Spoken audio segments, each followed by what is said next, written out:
boy.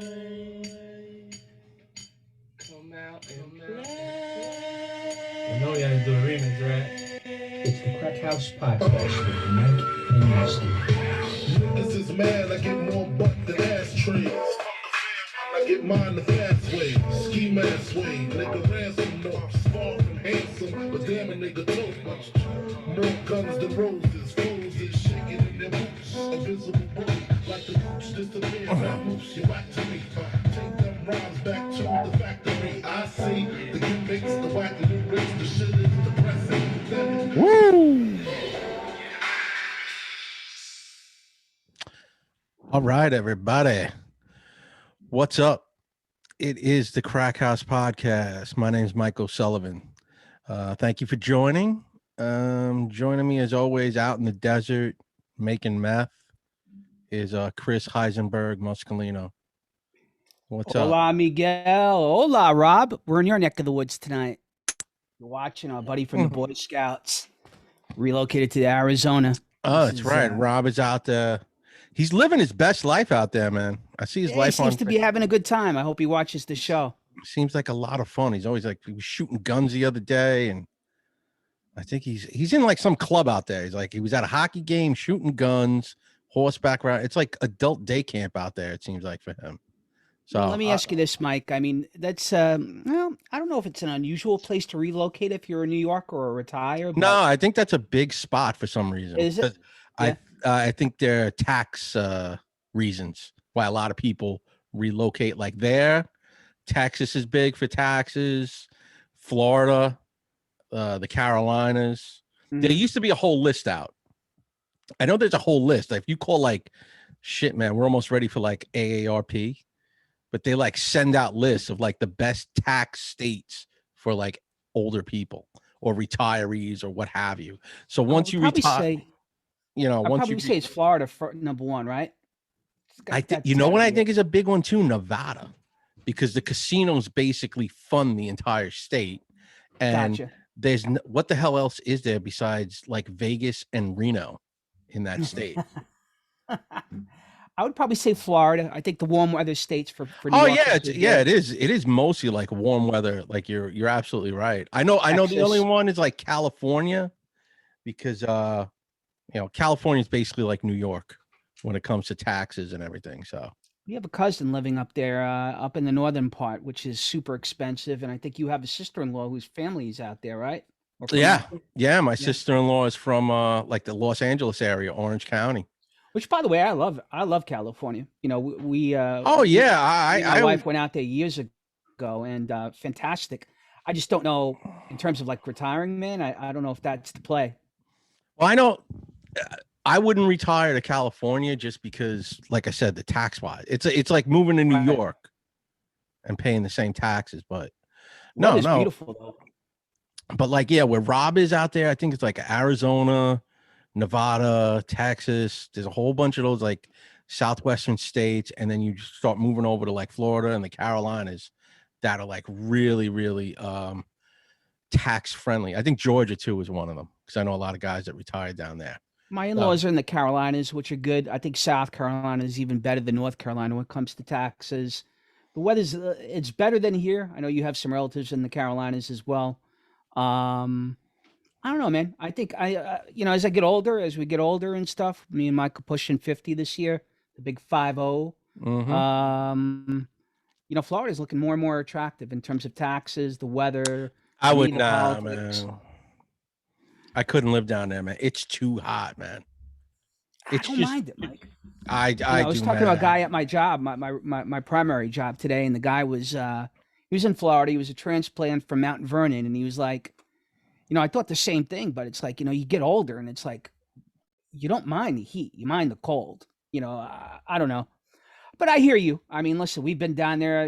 Me and Mike were there in the middle of the summer. With the Boy Yeah, Scouts that's the whole years thing, ago. man. Like, go down there and like, all right, here, perfect example. I've been to Vegas in August. Mm-hmm. I wouldn't want to live there in August, man. It's like hell. It's like I'm okay as long as you're near the water. Like it's if you're inland, you're and in Nevada and it's landlocked. Nevada's landlocked, man. Like you're you screwed. got a nice swimming pool and stuff and air conditioning. Nah, You man. know? Any I'm look good here. with that. Listen, God bless Rob where he is. I mean, I told one of the last times I spoke to him, he said like where he is and like he's like in like by the mountain range there. He Right. says at night the temperature really drops and it's There's nice. a part of Arizona that gets very cold, actually. I think he's by where that is. And And there's two time zones actually too in that. but that state. man, dude, like I said, I've been to Vegas in August. I don't get it. It's too hot. It's disgusting. Like you walked out of the casino and it was just like a wave of heat just hit you. Like you just wanted to take a nap. You wanted to pass out. The heat just no doubt, man. it knocks the shit out of you. And I know, I guess like you're not doing stuff, you're retired, you're not working. But I mean, man, do you want your ball sticking to your leg every day, all day when you're outside? It just seems like it can get very uncomfortable. I don't know, man. I wouldn't. I don't know if I would want to live there. I don't know if I don't know either. Like I look at more like a snowbird situation at this point, if anything. But I can tell you as we're getting older, man, the heat doesn't bother me. And to me, it's like you're going to spend most of your time in an air conditioned place. If you got your house hooked up in a pool or access to the water, it's really not bad in my opinion. I mean, I hear what you're saying in August. I mean, I've been to Dallas, I've been to Texas in the middle of August too, and literally like I'm walking around where JFK got shot. And we're walking around, and you could literally feel the asphalt underneath your shoe. Yeah, man. And Yeah, contour as you're exactly. walking. Or like driving from Dallas to Houston, and all of a sudden I'm looking at the temperature gauge on the highway, and it says 100, and like I'm putting my hand next to the window, and it's like it's hot. The window's hot, like it's a stove and shit. That's man. It's because all right. Here's a perfect example. Your air conditioning breaks in the middle of the summer. Yeah, that's like your heating breaking out here in in the wintertime. It's like your boiler goes, right? Same deal. I don't know. Except, there's a lot of things you can do to like cool yourself off when you're freezing your ass off. I mean, it's like you got to put a jacket on, you're talking about like really, in my opinion, it's a lot easier to cope with the heat than it is with coolness, other than maybe like the wildfires that go on in California and stuff. But I don't know, man. I don't know. I think about it a lot more, as we're getting older and stuff. New Mexico. I mean, the background for this, where Breaking Bad is, Heisenberg territory.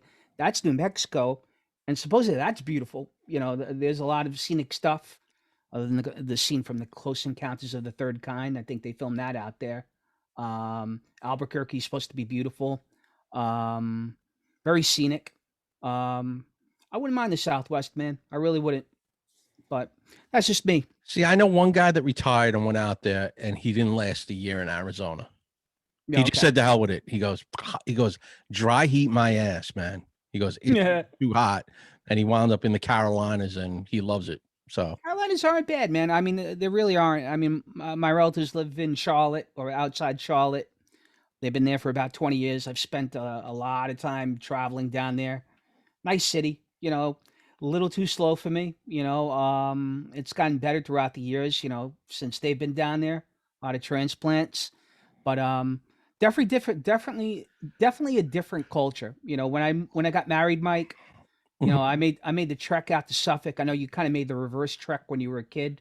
I guess you left Astoria, came back, when you were 8, and there's definitely a big culture shock coming from Suffolk, coming from Astoria, Queens, to Suffolk County, let alone the Carolinas or like some of these places. Oh yeah, man. It's a different way, different way of life, slower pace. Everyone's relaxed. You got to remember too, like if you're going down there, that's probably going to be like your retirement time going down there. Speaking about the Southwest, you're not going to be running around. Yeah, you're right, Mike. You're right. Yeah.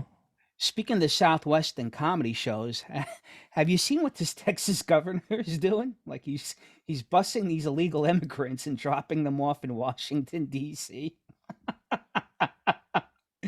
He's basically taking these guys and he's saying, "Hey, look, you know what? The administration is so keen on opening up the borders and letting immigrants in, whether you consider them illegal or not." And he goes, "Okay, fine, no problem. We'll welcome them with open arms, but let's put them, in their rightful place. Let's drop them off in the Capitol. And the White House is complaining it's like a publicity stunt and blah blah blah. But Well, I mean, hey man, everyone uses them, immigrants as a publicity stunt. I mean, a couple of years ago, AOC went down there in her like a $5,000. They called her out on it. She was wearing like a $5,000 Armani suit, and she cried at an empty fence. Yeah. She did the same thing because Trump was president. Right. So now it's the other way around. It's political fucking bullshit. That's all it is. Okay. I mean, hey, good for him. Good for him. He's good. The Democrats have unfortunately used these poor people as puppets for years. Yeah. So now it's all right. Here, you deal with it. So that's basically it. I just thought it was funny, and I thought it was actually pretty ingenious. It's like you're kind of embracing the immigration, which is we're immigrants. So I mean, my family's a bunch of immigrants from Europe. I'm not opposed to it, but again, I mean, come over the right way. Get documented. At the end of the day, I mean, like you said, it's been a political hot potato on both sides. Both sides have used it to an extent. I just thought it was very funny and ingenious the way the guy basically took them, embraced them, and said, "Okay, fine, no problem. We're going to drop them off on the president's doorstep." Yeah, but they get, they'll take them and just send them someplace else. Apparently, they're sending them all over the place. Like they're sending them to I just saw something in the news today where I think a whole bunch of them are coming overnight into like airports in north of the city. Like in not JFK or LaGuardia, but like some of the airports. Well, Westchester County has an airport. I know that. Yeah. Like they're coming in like the middle of the night, on these airplanes and stuff. But whatever. I just thought it was pretty funny, the way that he handled it. On to a not so funny thing. What do you think of this the shooting in the subway this week? Ah, man, crazy. That guy was nuts. I mean, I heard it went off as like a bomb. People were saying it was a bomb at first, but he let off a couple of smoke bombs, it seemed like, and then just opened up, hit 10 people. Crazy shit, man. And then he turned himself in, which was even more insane. This guy is off the reservation, whatever. What's his name? Frank James. Jesse James's brother. I know, man. Dude, that guy's crazy. I hope he's one of those nuts that like wants to defend himself and go on trial. And no, I think Mike, what's going to happen is I think he may be smart as a fox, because if he's playing the mental illness role, maybe he tries to get himself off on mental illness. Yeah, but is he that crazy that he turned himself in? Yeah. No, I'm saying if you were playing the game, would you really turn yourself in? Maybe not. I wouldn't. Me personally, no. But I could see him playing the crazy card and trying to get himself off the hook. Yeah, but he's still going to listen. They're going to put him. He's not going to be off the hook in the sense, all right, you're not going to go to jail, but you're going to sit in a mental institution for the rest of your life now. Yeah. Well, so I mean, you're not getting off. I mean, John Hinckley Jr. is going to be doing a show in the city soon, but I mean, that took 40 years. Look, at the end of the day, I went to college, Mike, right? I studied psychology, I have a degree in psychology. And, the way this country's dealt with mental illness, like we deal with like these shootings all the time. And one side will point at the guns, the other side will point out a variety of things, but nobody really gets to the real crux of the matter. And the crux of the matter is this country's got a lot of mentally ill people that, years ago they dealt with it differently, and maybe it was not in a good manner, but they've gone completely to the other side of the pendulum. Like these people they're screaming for help. I'll tell you what, this guy, it's not funny what he did. I don't care if he plays the crazy card or not, but I think one of our friends on Facebook, Rob, pointed out, it's almost like a cry for help. Like these people are just being neglected, like the homeless people in San Francisco. And yes and no. I'll say yes to some of it, but there's also a lot of it, like on the job, right? Yeah, but there's also no in the sense that a lot of these people too are just drug addicts. They're just like a lot of the homeless people too are just addicted to a drug, and they just want to keep getting their drug. Mm-hmm. And addiction is also part of mental illness. Addiction can also go hand in hand a lot of times. Ooh, excuse me. So when you're dealing with like both of those things, like, okay, you're addicted to drugs, you have no money, you're homeless, you're going to have to now start committing crimes in order to pay for your addiction. Yeah, I get that. So, and that could escalate and escalate and escalate and escalate too, to where maybe you might finally murder somebody just to get high. I buy that. Where you were breaking into cars originally, or, you know, maybe like breaking into an abandoned house, stealing the car. That was a big thing. The copper wiring, copper pipes in a house. That was a big thing with junkies back in the day. Heroin addicts. I remember when I was like a rookie cop, the big thing was auto stripping. These guys would just try and rip whatever they could rip off a car, sell it, and then go buy dope or crack, depending. Oh, listen, these guys are ingenious, man. I mean, So I mean, the big thing now, I don't know if it's out by you, but the big thing in the city now is, now it's not really junkies doing it, but it's just criminals doing it. It's the catalytic converters on people's cars. just heard a guy today talking That about is the that. that Yeah. is the hot button issue right now. Catalytic converters. And for those in the know, you know, if you make a claim with your insurance company, it falls under your comprehensive deductible, folks. That's a pretty expensive thing. I think it's about $3,000 item, the Cadillac converter, if I'm not mistaken. Oh, really? Yeah. But yeah, like you were saying, partly addiction, partly mental illness.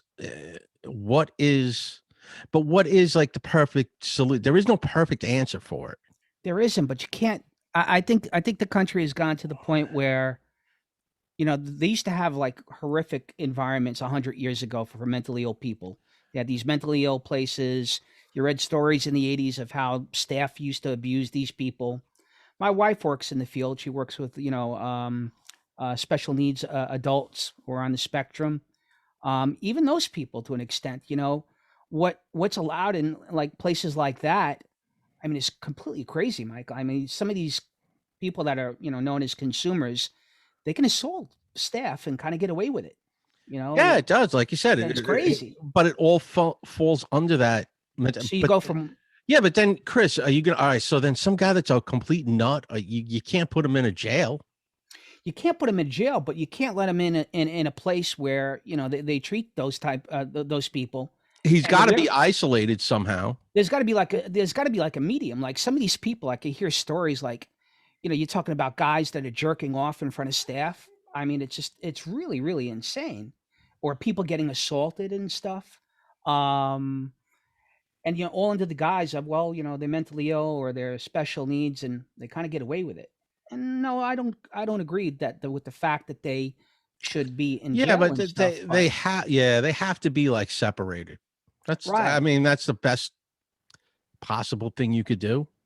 And the But- problem is these places get money from the state and the government, so they're kind of caught between the rock and the hard place because they want these people in their places, you know, no matter what the hell they're doing, until they really hurt someone or hurt themselves. Going back to this guy for a second, he hurt 16 individuals.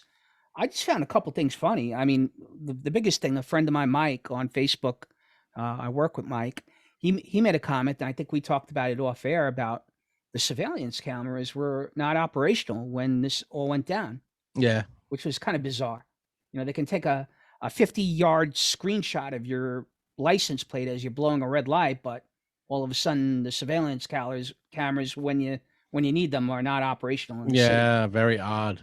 So that was a little weird. But I'll let you in on a little secret. I think a lot of those cameras don't work. You don't I think so? I think there's a lot of problems. There's certain places where, I mean, I won't say too much, but there are certain places you can't go. Like basically, if you're past a certain block in Manhattan, in Lower Manhattan, you are 100% on a camera everywhere you go. Anywhere it's below a certain block in Manhattan, and you are on wherever any block you go down, you are going to be on you are going to be surveilled. With that, they also said something too, like the cops' radio didn't work. That went down there. That's easily explainable. Top side, which is the guys on patrol that drive around in the cars, and transit, they're on different radios. Okay. So I had this happen to me plenty of times. You go down into the subway for something, and you try and use your and your radio does not work. So people that was saying that, oh, my radio, the cops' radio didn't work either. All the conspiracy nuts that are coming out saying like the cops' radio didn't work and things like that. It didn't work because he's down a level in the subway. Yeah, it makes sense. It might work by the entrance, but once you start walking into the subway, forget it. If you get onto the platform, it's probably not going to work. Makes sense. I mean, sometimes your cell phone doesn't work down there as well. Yeah, exactly. But yeah, the like I said, the topside guys and the transit guys work off of different radio bands. So now, the mayor said something interesting. The mayor brought up a point where, we've talked about our issue with Facebook and YouTube and social media in general, where, basically within a couple of seconds, the algorithms and the sensors on YouTube or Facebook can identify, me playing a piece of music that's copyrighted and flag it, and in some cases censor it. But if someone goes crazy on Facebook and is talking, really deranged stuff, I'm not talking about, insults or political opinions and stuff. I'm just talking like really, really crazy stuff. He's like, there should be some sort of safeguard for Facebook or Twitter, whoever. You can't. I know what you're saying. I get but you can't because they're private companies. They're private companies. They can censor whoever they want. No, I'm not talking about censor, Mike, but I know what you're saying, like try and flag things, but you know what? If you're saying what I like, why am I going to flag you? I'm not talking about that. I'm talking like making threats against people, that kind of deal. Like, hey, Mike, I'm going to blow your brains off. But what threats did he actually say any of that in any of these rants? I know he was very angry in these rants. I only saw one. I don't know what where he kept. I saw one of his YouTube rants where all he kept saying was black people and white people shouldn't live together. Black people are under this myth that white people want them with them. They don't. And he just kept going and going. And all right, no one censored it. So if you're, let me ask you if you're a very left-leaning liberal, you're not going to want to censor this guy. You don't want to be labeled anything. So you're just going to let it go. Let me ask you this, though, based on, I hear what you're saying, but like, for example, on your cell phone, right? If you and I are talking on the cell phone, or I'm texting you on the cell phone, correct me if I'm wrong, but like if I say certain words like bomb or terrorist or whatever, Al-Qaeda, it's like it's key. Doesn't that get flagged? Doesn't the FBI, have ways to monitor that kind of stuff? I have no idea. That I don't, like, all right, bomb. Right. Am I getting, all right, is the show flag now? Are we done? 9/11. What, is the show done now? I don't know. I just said bomb and 9/11. What's going to happen? Who knows? The FBI going to be at my door? I think too, this is like what people read into like too much shit. If you're a fucking regular 9-to-5 guy going to a job every day, and now you get on the phone with your friend and you start talking about, oh man, hey, I went out, got drunk, and I was bombed last night. The FBI isn't knocking down your door because you use the word bomb. Yeah. You kind of have to be that guy that's out there. I just bought 80 pounds of fertilizer. I rented a U-Haul truck. I might pray to a certain God. I might have been to certain countries. That's the guy being watched.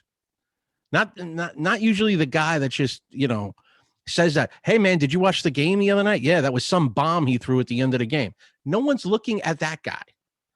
So I hear you.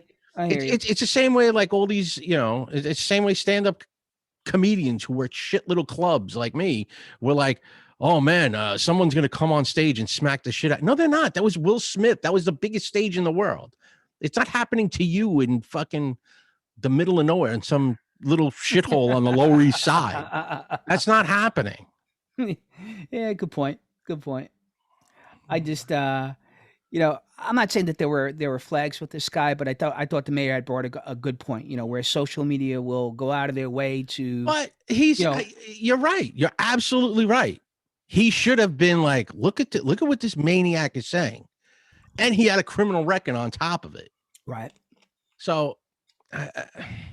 You can't watch everybody. I will say that, because how many other people are out there on social media right now just talking crazy shit, and it's like, oh wow, this guy's been arrested already for like weapons possession, illegal firearms.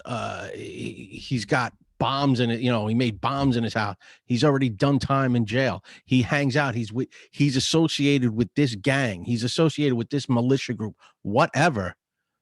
Who's watching them right now? Is everyone, you know, you can't be watching everybody. That's the problem. I hear you. I hear you. I just, I thought he made a good point, the mayor. I really No, did. it is. If you go on something and you say what this guy said, but there is also too, like Chris, there's buzzwords. What if this guy knew if I don't say certain buzzwords, I can say whatever I want? Yeah. There's always ways to skirt around issues. There's always a loophole. So I'm glad they caught the guy. They did a great job. There was the one guy, he called up on himself. Then the one guy that worked in I think he worked in like they caught him within 48 hours. Yeah, well, I guess partially he turned himself in, which was it seemed like he turned himself in. Then there was one guy, some bodega guy in the neighborhood. I think he was like a Arab dude. He saw him. He flagged down the cops saying, "That's him. We just saw him. He's going down this way." Just 2 cops on patrol doing routine, regular, what they do every day, what I did for like 12 years, just driving around the neighborhood, answering jobs. They get flagged down and they eventually catch this guy. And then, you know, the ball gets rolling from there. And I'm sure he got debriefed. They did a warrant on a Airbnb he was renting in Philly. I think they found more stuff. He had a storage locker. They the crap out of that. Yeah. They had a storage locker where they got more stuff. And so listen, the guy was a coup. Thank God no one died. That is the only happy ending that came out of this. No one died. That's the crazy thing. 16 people injured and nobody died. That's great. You know, I mean, it's not great that they got hurt and stuff, but you know, something's got to change, man. I know the mayor's doing a great job. I think he's hard against it. And then, you know, and we've hit that over the head a couple of times, but I also think that, you know, I saw a comment, you know, where I guess one of the locals in the neighborhood said something to the effect of, well, you know, this just goes to show you got all these cops in this neighborhood and on patrol, and they still let it happen. So like you're spending all this money. Yeah, you got to remember too. Number one, that happened while the train was moving. Right. Most of the time, you know, do you see cops on the trains, riding the trains? Sometimes. You're going to see more cops in the stations than actually riding the trains. That's just a fact. They need them at the stations. That's where a lot of the crime happens, at the stations themselves, not on the trains. Gotcha. So that's where you're going to see more cops. So it's not like and just the other thing, you can't be everywhere. You cannot. I can, you know. So it's not like Ghost, where it's get off my train guys committing crimes and stuff. I don't think. No, I don't know of any spirits or specters that are committing crimes right now. So used to work with a guy who looked like him. The late great Vincent Schiavelli. He died, I think, like right after that movie. Not too far off. And we've hit on him a couple of times. He's in Fast Times at Ridgemont High, right? Mr. Vargas. Yeah. With his smoking hot blonde wife at the end of the movie, where it was like, what? It's you can't be everywhere. Listen, there could be a guy right now. All right, there's probably 100 cops in Times Square right now. But I know for a fact, and this is just regular thinking, or just anyone could walk into Times Square right now with a gun and just start shooting a gun, and is going to have at least probably like an 8 to 10 second window before anyone figures out what's going on. Right. You're going to start hearing pop, pop, pop. It's in the middle of a busy, it's the crossroads of the world. It is so loud and so bright. People aren't going to figure out what's going on at first. And then you're just going to get a bunch of people running.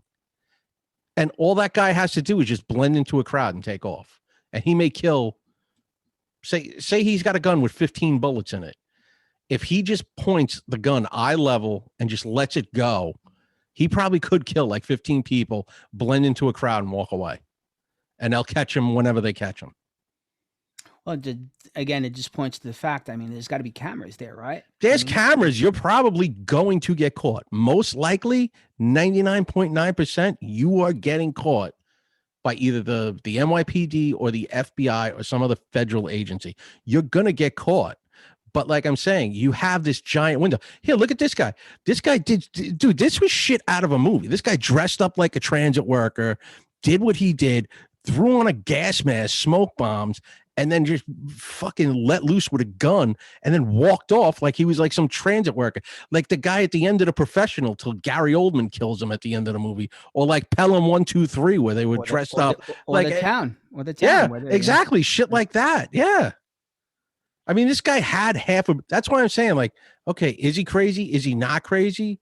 You know, I think it takes some type of sanity to figure out No, I think that's your plan.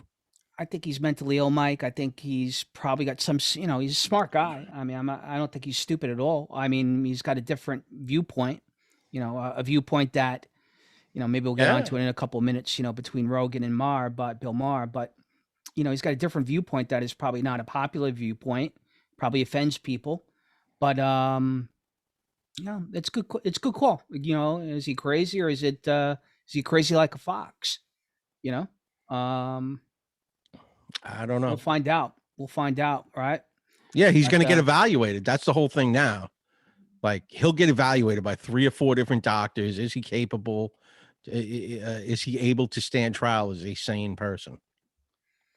I was listening to the Rogan show this week. He had Bill Maher on, which I don't like Bill Maher, but you know, I guess the last couple of years he's kind of leaned more towards the right, and it was a pretty interesting interview. It was about a 3-hour interview. I know you've mentioned that he's come on before, but they basically started the show off and they talked about the polarization of America. You know, we've talked about this, and you know, you got Maher on the left and Rogan, I guess, who leans right, and you know, they were both talking about like how you can't really have discourse anymore in this country. You know, where one side really just doesn't want to hear what the other side has to say, or one side just is so deep in their belief system that I'm right, you're wrong, and I don't want to hear your point of view. Yeah, I watched a few different segments on YouTube. I don't think Bill Maher is going anywhere right. I listen to what he says, and basically the way he talks, he's just like an old school liberal. He's not, you know, woke, as they say. That's all Bill Maher is. He's like this just old school liberal of help people out, you know, help the needy, help these people, you know, let's try and give free healthcare to people. But he's not into this whole woke culture, which has hijacked that entire party and gone left. That's what he is. If you listen to the interview, right. Yeah. that's what he keeps saying in the interview. He's like, well, he said it. I don't swing all the way to these crazies that have 19 genders and 1,000 pronouns, and everything is offensive, and everything, you know, everything I say now offends everybody. He goes, no, that's, you know, like he was defending comedians a few weeks ago. He's a stand-up comedian himself, defending the whole Chris Rock thing and how certain people like, oh my God, that was so offensive what he said. And he was like, it's a joke. That's what comedians do. So I don't think he swung. No, right I don't. No, I don't think so either. Any you know, direction. he's still left. You know, he's still you know, moderate left. You know, Yeah, probably, that's what he is. He's like an Right. old school liberal that just wants to but like you know, smoke weed and, you know, let's try and get free healthcare and Right. lower the taxes for like middle class. That's like his thing. Here's what I heard. Oh, this is the way I looked at it. You know, the way I looked at it was, you're right. He made a comment saying the Democratic Party has really gone batshit crazy to the point where, you know, they've really dug themselves a hole, and he thinks they're going to get their heads kicked in the fall in the Yeah. midterms. You know, because they've leaned so far into the, you know, the extreme left of the party. Yeah, and I'm sure you could say the same thing about the right and the Republicans. You know, for the, you know, the people on the left that can point out and say, hey, you know what, you know, XYZ, whether it's Trump or Reagan or whoever, they've leaned to the radical right, and, you know, they've gone batshit crazy. The one thing that I heard was they were talking about climate change, and Rogan was like, look, you know, I've had people on, and, you know, we've made some comments here and there, you know, about climate change being BS or valid. He goes, I've had 2 different viewpoints as well. And Maher's like, you know, listen, I think you know, I completely subscribe to it. I don't know what the, you know, the end result of it. I think that at the end of the day, you know, the warming of the earth is man-made. And Rogan's like, I don't know if I buy that. He goes, I've had two people on, one who leans, kind of along the lines of what you're saying, and then another reputable person who leans completely the other way. So I don't know what to believe. And Mark kind of like dismissed him. He was like, you know what, if you don't believe this, and he kind of just fell into the basic trap, where one party makes a statement and holds fast to it and just doesn't want to hear any other viewpoint or other vantage point of it. So that was my takeaway with that. I think you hit it on the head, in terms of him not leaning right, but moving, I guess, a little bit more towards the center and kind of rejecting the He's left. he's like an old school hippie liberal. Right. He's like a George Carlin type. Interesting, though, they agreed on the vaccines, though. Like, they were talking about the vaccines, and, Rogan, I guess you can consider, anti-vax to an extent, even though he claims he's not. And Maher was saying kind of similar type stuff. He's like, you know what? They work, but the thing was, not really advertised in the way that we thought it was. Yeah, what he did, I mean, he did the same thing kind of Rogan did, just from a left angle, in the sense of, like, he called them out on their bullshit. Like, he was one of the, he's like I said, we all know Bill Maher is a very left dude, but he was like, dude, this shit came out of a lab in China.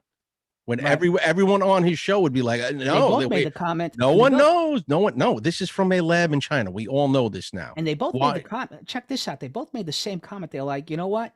Why did what you just say become a right-wing opinion? He goes, it's a common sense opinion. That's all it is. Yeah. Because I'm on the left, he's on the right. He goes, but we're saying the same thing. It's not. And, basically what it was, Rogan mentioned, he goes, it was, you're associated with Trump. If you uttered that statement a year and a half ago or 2 years ago, you got branded with Trump and automatically got dismissed as right-wing nonsense. But the reality of it was, he was saying, and then he's like, when it comes to the, the vaccine, when it comes to the, the lab theory, all that stuff, he goes, it's scary. It's scary in this country that, automatically this stuff gets, demolished if it's not, in line with what the narrative is, whatever that might be. That said, some interesting developments. We talked about this last week to an extent about Elon Musk, and you were asking me about, what his plans are, about, with Twitter and stuff.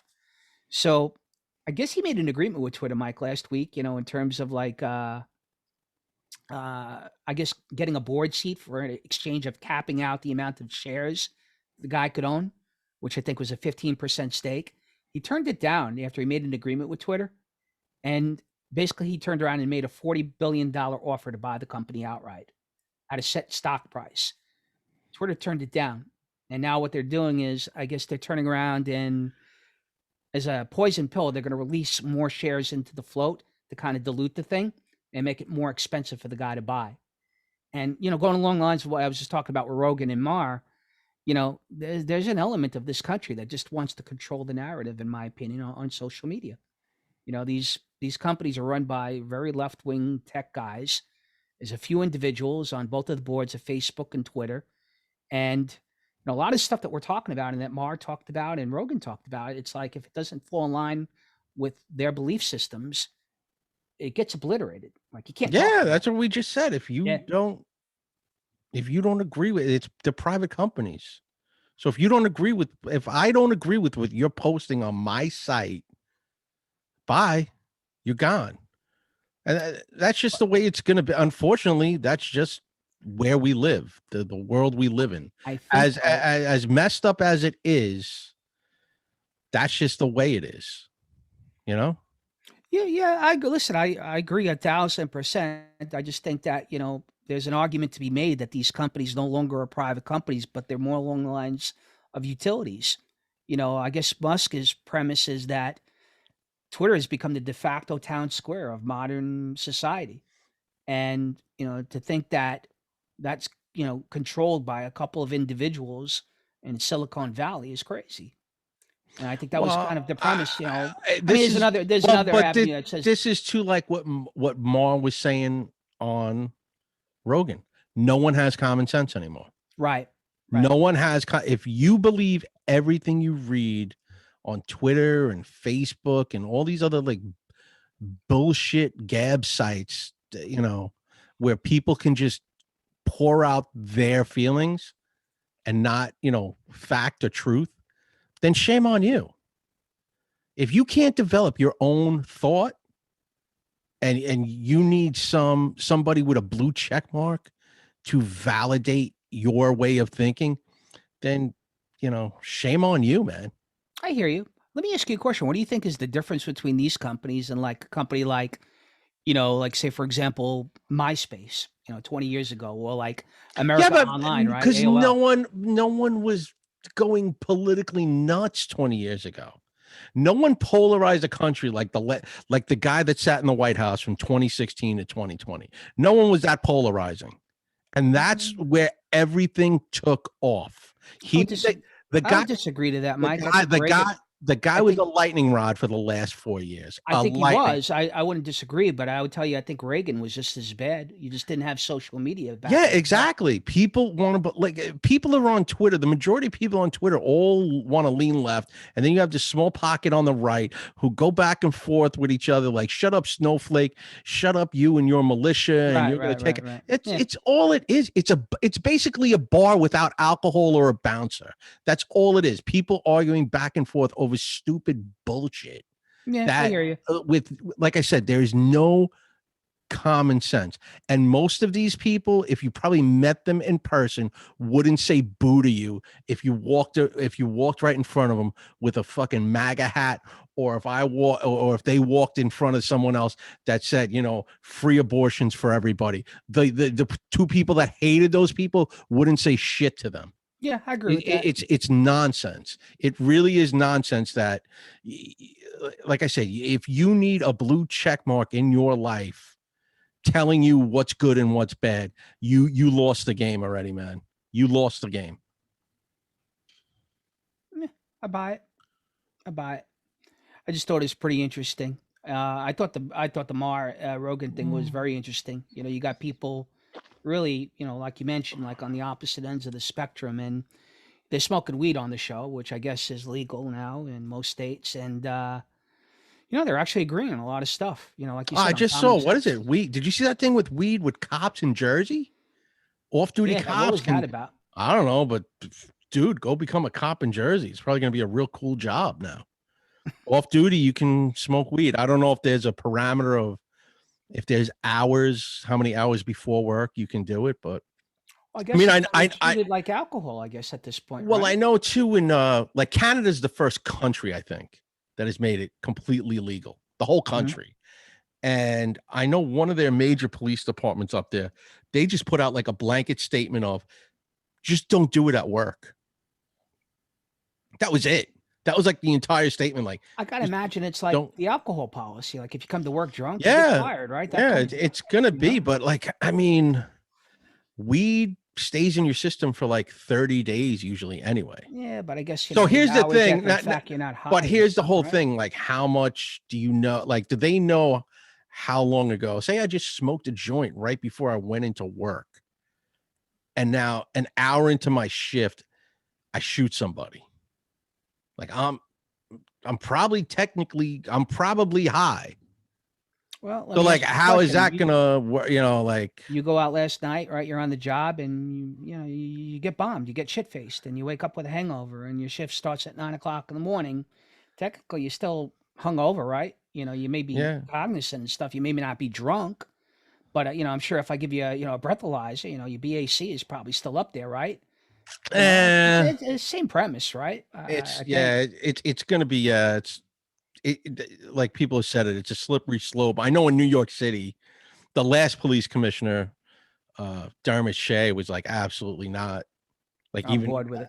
Yeah, he was like it because and people say it's just the cops. It's actually like I think there were like 3 or 4 city agencies that were like absolutely not. I think the fire department's on board with it. Right. I think sanitation, I'm sure the corrections department, and I think too actually the MTA workers, because they were like, do you want someone high driving a train? No. No, I agree with you. I just think that I think the way alcohol is governed with these city agencies is probably going to be the way. Yeah, they're gonna have just the whole thing's gonna become a giant learning curve, and there's definitely gonna be parameters to it of how long before you get into work can you do it and things like that. So we'll see what happens with it. Um, You but see the yeah, story. You see the story with Molly Shannon and Gary Coleman. oh, I watched part of that interview on Stern. Yeah, he Dude, tried how hitting. insane, man! I saw part of the interview where she said like he wanted to meet her, right? Guess they met each other. Through an Apparently the agent. story, yeah, through an agent. You know, everything started out good, and I guess the guy started tickling her, and all of a sudden grabbing her inappropriately to the point where, you know, because of his size, she didn't feel like he was a threat, but she kind of was like holding him off and stuff to the point where she was getting tired and stuff, and she was like finally kind of got in the bathroom, and he still was acting weird and still all gropey and stuff. You know, it's just a bizarre story. Like I read about it, I heard a little bit of the snippet with on Stern and stuff, and you know, just like on the. Then I guess it got coupled with the fact that her father, I guess, was a closeted homosexual that got outed after all those years. There's all sorts of stuff that came out in the interview. It was a really wacky. Well, she just interview. wrote a book, right? I think she just wrote a Yeah. book. So. She's a pretty funny woman, man. I mean, I thought Molly Shannon was hysterical. Actually. Yeah, she was great on SNL. What you talking about, Molly? How about Gilbert Gottfried, man? The late great, one of the good guys, Gilbert Gottfried, man. Terrible, 67, young guy, heart condition. Heart condition, right? Yeah. That no one, I guess, knew about. Or well, he he was living knew with it. He was living with it for a while. I think a couple of years now, and I think that apparently, I guess the vessels were getting weaker and weaker from some sort of medication the guy was taking, to the point where, you know, kind of his heart gave out. You know, that kind of deal. But young dude, 67. I mean, yeah, he had a sister just pass away, I think, in the last 5 years too. There was a documentary out on Hulu is out on him. I watched it about a year ago. okay. It's one of the best comedy documentaries you could watch. It goes into his whole life, Brooklyn kid, how he got into stand up. He was on Saturday Night Live, I think, in like the 1980 cast of SNL. Was it that early? I thought. He was on like the 1980 cast, like Okay. when that original group left of like Dan Aykroyd and all of them. Mm-hmm. They were the new group that came in. It was like him. I think there was like a couple other semi-famous people in that group that came in. Goes into how he lost Affleck when he made the joke about the tsunami. It just goes into his entire act and how he just didn't give a shit no matter where he was. He knew exactly who he was when he was on stage. Like they were talking about how he would do a lot of like benefit shows, and it was like some benefit show for like kids with cancer, and he just started going on stage doing his regular filthy routine, and they said the crowd just ate it up. But then he's done other ones where they just look at him in total shock and like boo him off the stage. So I don't know how funny he. I mean, I've never seen him in stand up. You know, obviously my exposure to him has been like Saturday Night Live back in the day, the movies that he's made. I think we talked about Problem Child back in the day. yeah, he was in Problem Child. Dude, Beverly one of his Hills funny. Cop, right? Yeah, Beverly Hills Cop 2 was his breakout. Eddie Murphy actually praised him in that, saying this guy's going to be the next. He was supposed to be like the next big star, and for whatever reason, it didn't happen. He never really materialized, man. Like you said, he was just like a stand-up legend.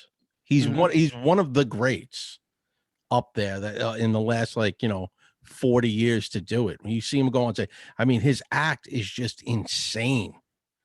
And he goes in and he doesn't act like that on stage of that act. He's all very quiet. He's a very reserved person. So, I mean, to go on for 40 years and do that act, dude, the guy did something right. And they said, I just saw something too. He was in, what was it? Aladdin. He played I was just going to say that he's in a lot of like kiddie or animated flicks. Yeah, he did a lot of animation. They said they have 200 hours of tape never released from Aladdin. of him just, I guess, riffing, doing stuff like the same way I think they had like with Robin Williams when he played Aladdin. They have all these outtakes of him of like stuff they were going to do, of stuff just him, where they just let him go for like hours on end of riffing and like what kind of animation they were going to do, but that they never wound up doing. So, but yeah, Gilbert Gottfried. Yeah, if you go on Hulu and watch his documentary, it's now it's very sad because he's gone. But I watched it, like I said, I watched it a few years ago. It was amazing. Really great guy. Sadly missed. Yeah. Gilbert it Gottfried. Sucks. 67 years old, man. Horrible. I was watching another thing, well, a preview for another thing. I think we talked about this off air about the this HBO Max series called We Own the City, which is developed by the guys that wrote the Wire, David Simon. And apparently it looks like a lot of the characters, well, some of the actors from The Wire are going to be in this show as well. And it seems to be, I think you mentioned this off air, it's going to be set in Baltimore, just like The Wire was. And, it's obviously the same writer, director, etc. David Simon. Looks pretty good.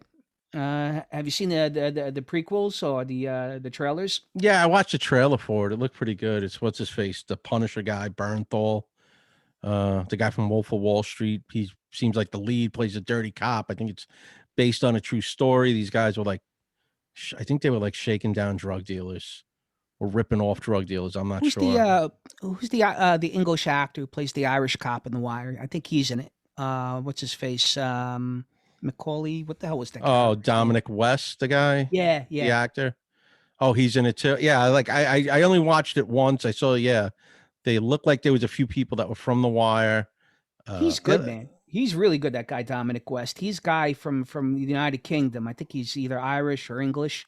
And I always find it fascinating how like these English or Irish actors or these guys from Australia, all of a sudden they emulate like an American accent, almost like yeah. I don't know what makes him so good at that. I don't know what like it is. Hans Gruber, like in Die Hard, you know.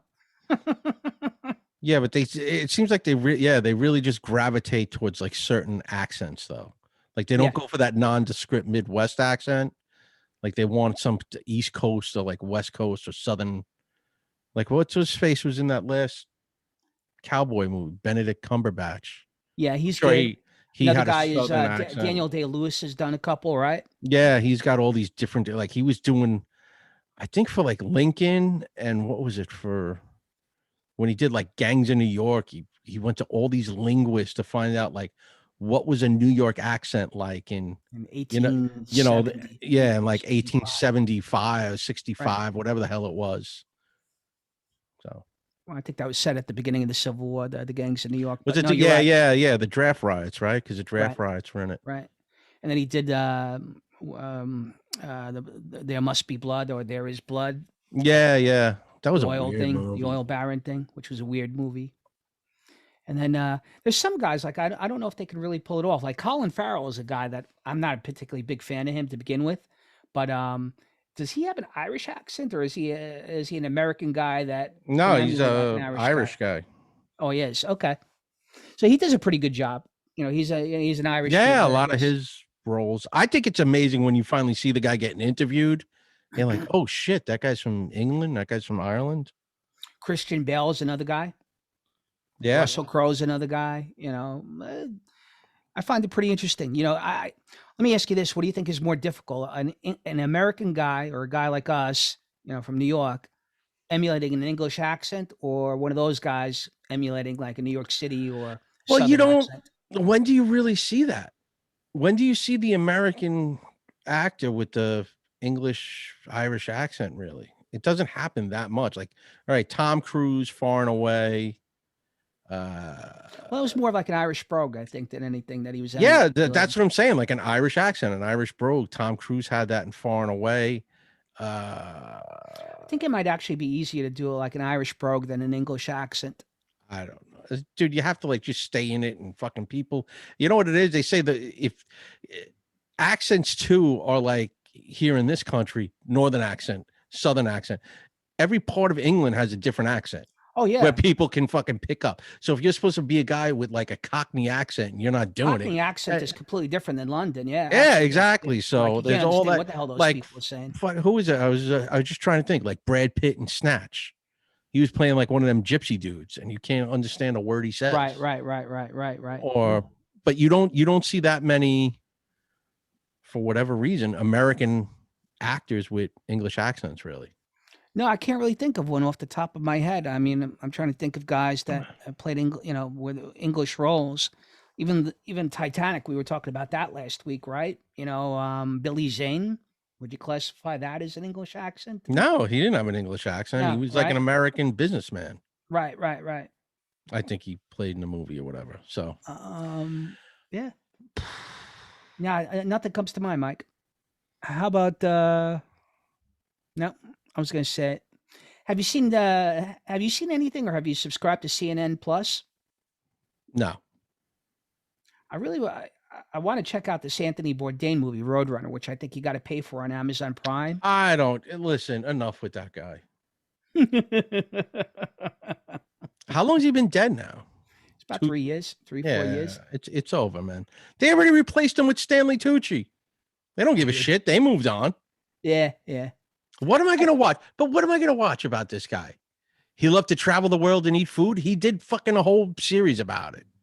No offense. I'm sure he was just great at He was supposedly an interesting guy. he was an this interesting guy. amazing person, and he was. He was a guy. He battled his demons. He sobered up. He's a guy you look at like he seemed to have the greatest life in the world, and then killed himself. How fucking bad was his life? He was a heroin addict, Mike. I think he had. No, I know, but he was clean 4 years. I mean, I don't know. He had a couple really bad relationships. I think that really screwed him up. I don't know about his autopsy. I don't think there was anything in his system or anything like that. I mean, I'm sure maybe he did battle depression, but man, it's.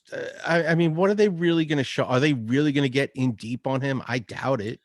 I think they're going to go to because you can make it a hatchet job on him, and he worked for that company. They're not going to do it. They're not going to do anything that paints him in a bad light in any way. So, no, I hear you. I mean, he was big into music, which was cool. Obviously he was friendly with a lot of different ex-presidents, namely Obama. He battled heroin addiction. He had some really serious relationship problems with a couple of ex-wives. The last one, I think, really screwed him up a little bit. And like Robin Williams, he's like one of those guys that was really loved by a lot of people, and it's a little shocking to hear him commit suicide. Just going back to what we were talking about before. With mental illness and stuff, Oh yeah, I'm sure he was battling depression and whatever else. Who knows what he was on, what he wasn't on. I know. Like the few times I watched his show, I saw him like drinking, and I knew he was like sober. But I would watch him he would have like a glass of wine or a beer with his food. So I guess he was just sober from drugs, not alcohol. But if he was on like pills or anything like antidepressants or anything like that, you're really not supposed to mix that stuff. Who knows if that had something to do you're with right. it.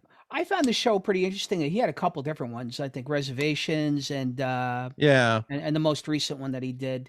I kind of like just getting a peek into like parts of the world that I've never been to or have seen, or even the United States, like parts of the America that I haven't been to, and vice versa. Like I think he did one in Jackson Heights. One of his episodes was in Jackson Heights.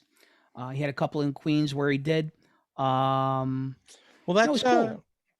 Who's the other guy that has a food show? Action Bronson, who's a rapper. He's from Flushing. He's half Jewish and half like Serbian Muslim. And he's pretty interesting mix. I would say I think he's about 40 years old. His rap name is Action Bronson. And he usually travels I don't think he goes outside the city, but he's in like the 5 boroughs, and he just finds spots to eat, and he'll just sit down with his boys and have like a 4 or 5 course meal. And it's really good. It's a real good show. I gotta check it out. The guys that I watch was are on what was it on Vice? I think it's called Fuck That's Delicious. He actually just went on like some whole huge weight loss thing. The guy lost like 100 pounds just working out. Trying, man. I'm down 10 pounds. just really, really difficult. You Oh, get this older, guy man. was huge. This guy was like a weeble. He looked like he was about 5'5" and probably like 350. That's crazy, man. So Well, going back to Rogan and Maher for a second, they were talking about COVID and the effects on this country and how much it cost this country, and they both said it. They're like, all of a sudden it became bad, or you couldn't say somebody was fat. It's all of a sudden a bad word. You can't point it out. Oh, you know, just all of a sudden, they were both talking about it, but they also both talked about how obesity and the fact that how badly out of shape this country was really contributed to COVID, being, yeah, really, really deadly to this country. They said if people weren't as out of shape and obese as they were, not to say that it wouldn't still have had a number of deaths, but it would have been a lot less. And the amount of money that we poured into this would have been a lot less. oh hell yeah. But, again, what they were saying is like, all of a sudden you can't point out to somebody, like if you saw, I think I think it was Mar that made the point. He goes, if you saw somebody smoking 4 packs of cigarettes a day, and they were a good friend of yours, you'd be like, Mike, cut it out, man. You're killing yourself.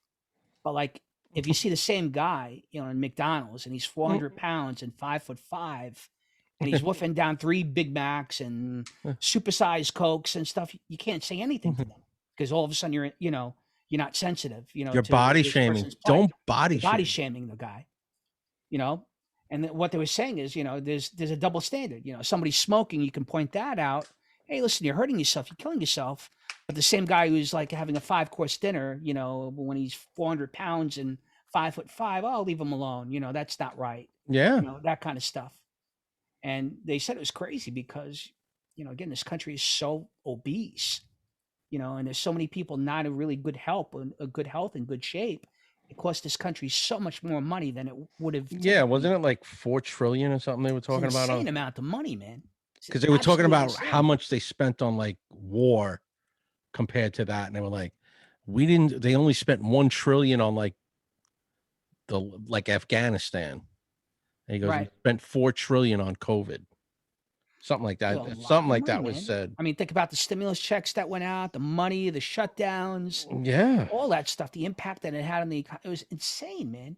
And listen, it's still lingering. Apparently there's another variant out there. I mean, we talked about this, a couple of times. People are still walking around without masks and stuff. But, I feel like, we're always like on the edge of kind of slipping back to an extent.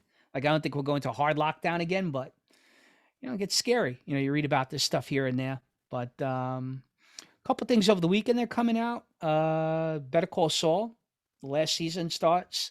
I know I brought it up a couple times. I'm wearing my little Heisenberg hat today and my prescription glasses. I'm psyched. A big Bob Odenkirk fan. He talked about how he about his heart attack on the set. He talked about his career. He talked about how he took the job with Breaking Bad. And how he got convinced to take the job through his agent. And for those that are fans of the show, it's going to be pretty interesting. I think the way that they left off was one of the cartel guys got betrayed and basically crawled out of a tunnel in his backyard and got away. And I guess you'll see the bridge between this show and Breaking Bad this year. Kind of leads up to real time, and I guess in 2008. I'm super excited. I think other than, like you said, there's not a lot on TV right now that I'm watching, Mike, in terms of like regular shows, like the Lakers series. I love, I know you like it too a lot. I caught up with that.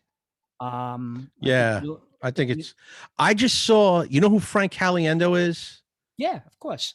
He does a John C. Reilly spot on. I just was like scrolling through. I think I saw it on TikTok where he was showing how you can do a John C. Reilly. And I mean, he sounded exactly like him. Yeah. It was insane. It killed. Well, I'm not a huge fan of Riley, but O'Reilly, but he's phenomenal in the show. He does bust. Great actor. I mean, not the huge fan of him, but he was funny in Step Brothers, and I got to check that out. I just reopened my TikTok for the first time, because my kids have it and my wife sends me videos and stuff. I came across a guy, I guess he's a Sicilian comic from Long Island, Guy's name is Sal Zoe, and he does like a lot of like impersonations from like Guido's back in the '90s and the '80s, and like he Yeah. splices it like with freestyle music and stuff, and he plays like dopey bouncers, that you'd run into like at nightclubs like in the early '90s or late '80s and stuff. He's pretty funny. I got to figure out his real name though, but he seems like a lot of these comedians, like other than doing what you're doing, Mike, they go on TikTok and they put out like these 20, 30-second videos that are pretty funny, some of these guys. So I got to definitely check out the Caliendo one, and I got to figure out who this guy Sal Zoe is because he's hysterical. I think I heard of that guy. Yeah, he's big on Long Island, very big. He's a big guy. Well, he's not tremendous, but he's a Sicilian guy. He wears glasses. No, I'm saying like big is like clubs on Long Island and plays a whole bunch of places. Oh, does he? Yeah, I think he's known for that. So okay, he is hysterical, man. Like he plays like a Bensonhurst Guido and he's screaming out the car, "Hey, Maria, Maria!" Meanwhile, some freestyle music's playing, in the background. I was playing that all weekend. I saw something by a guy who I think we're both friends with. I don't know if you remember him. This guy, Vinny Serio. If he's watching, I'm giving you a shout out. He's the creator of the Growing Up Astoria website. Yeah, I know who he is. Yeah, on Facebook. So Vinny's maybe like a year or two older than us. He went to St. John's. He was in our friend Juan's fraternity at Teak. And Macho's one as well. And I just wanted to throw it out there. He's the founder of Growing Up Astoria. Maybe we can have him on the show at some point. But he's done a great job with that site. He's grown it, tremendously throughout the years, to the point where I think it's got a couple thousand members, if I'm not mistaken. Yeah, I know it's got a definitely a big following on Facebook. Vinny had made a comment, I guess, last week where he was talking about it, and I put it up on Facebook, giving him a little bit of credit today, where he's talking about freestyle music and how big it was, when we were growing up. You go down Ditmars Boulevard, and the Guidos are like driving down Ditmars Boulevard on the Strip, with that music bumping. And it's funny because I play it today, it's like some of my shows, and it's kind of hit and miss. But when you get people like our age bracket, usually of Italian descent or whatever, even Latin descent, Spanish descent, they go crazy for that type of music. But, he had made the comment. I put it up today, and I just figured I'd give him a shout out. But this comedian Sal Zoe, seems to put that type of music in his stuff, very often. If I'm not mistaken, I almost think he's like from Franklin Square, which is a big Italian enclave on Long Island. I have some relatives in that area, but I'm almost thinking that's where the guy's from, or where he's located. But I'd like to figure out his real name. And dude, he's hysterical. If he's got a live show or if he's doing comedy shows, I would love to go and check him out. Yeah, I think he's always on. I'm sure if you find his, hold on, let me go. What is it? Sal? Yeah, Sal Zoe. I think that's what it was, and he was on TikTok. And it's crazy because I haven't looked at TikTok in years. I had it on my phone. I just didn't download it. And it just seems that it's kind of making like a resurgence here where my kids are constantly on it, sending me stuff, or my wife is sending me stuff. So I figured it'd open up, and all of a sudden this guy popped up, and I'm like, let me check it out. And I thought it was hysterical. He did an impersonation of Sal Zoe comedy. Yeah. On Instagram. Okay. Yeah. He did like an impersonation of like, I guess, a Spanish dude who was owning a bodega, and the guy walked in and he's like, is this place open? He's like, you're here. I'm here. What do you think?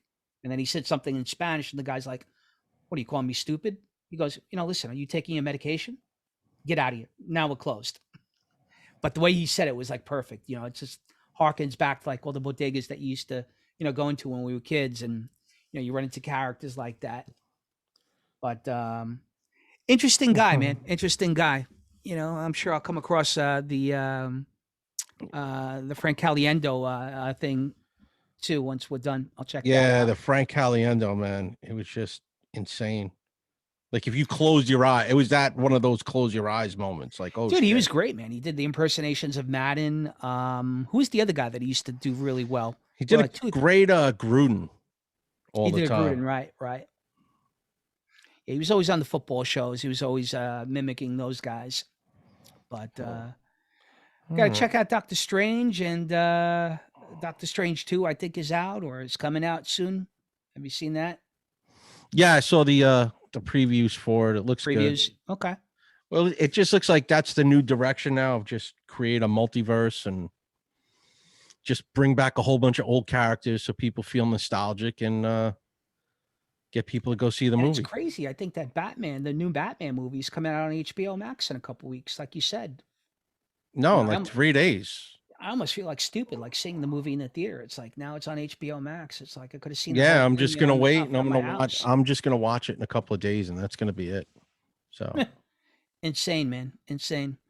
Well, I guess on that note, I'll wrap things up. yeah, plug away. Got Easter Sunday coming up on for the practicing Catholics out there. Happy Easter to everybody. For the usual plugs, we got myself, www.djchrisclash. I'm booked for June. Most of May I'm booked. But hit me up. Any sort of special events, weddings, etc. Let me know. We'll plug away for Mike. I'm sure he'll say it too, but Mike's comedy shows are coming up at the end of the month. I'm going to try to make it, spread the word, try to support him. We got Jay Cristiano at Cardinal Financial at 844-442-7334. Got promo code 4215. Celtic Monkey, Mike Powers Place in Wilmington, North Carolina. Vladdy's E9 Bistro on 53 Bruckner Boulevard in the Bronx. My buddy Eugene's Place, Piazza Pizza Rye, New York, 914-921-4444. Gino's the man. When it comes to Italian fare. Got Tommy's Place, who actually manages an Umberto's in New Hyde Park. He's got 5-star shopping by Tommy at 917-559-8264. And he's got the Mad Donkey on 36th Avenue in Astoria, New York. Check out all those establishments. With that, folks, keep on clicking the subscribe button, the like button. Spread the word, please. We appreciate all the likes and the listens and the viewers. We appreciate everything. And with that, I'll pass it off to you, Mike. Happy Easter, folks. Yep. Happy Easter, everybody. Just my usuals. Jack, I can paint. Twitch at Promatic at Twitch. The Doe Show. John Henry Kennedy. Go follow him on Instagram. Check out the Doe Show. I just went there tonight. Great show he put on. A lot of big headliners playing that place. As for me, I got Pat Dixon on the Crime Report. Go follow him. Compound Media. For me, end of the month, April 30th, 6 o'clock, Producers Club in Manhattan. Go on my Instagram, Mike O'Sully comic.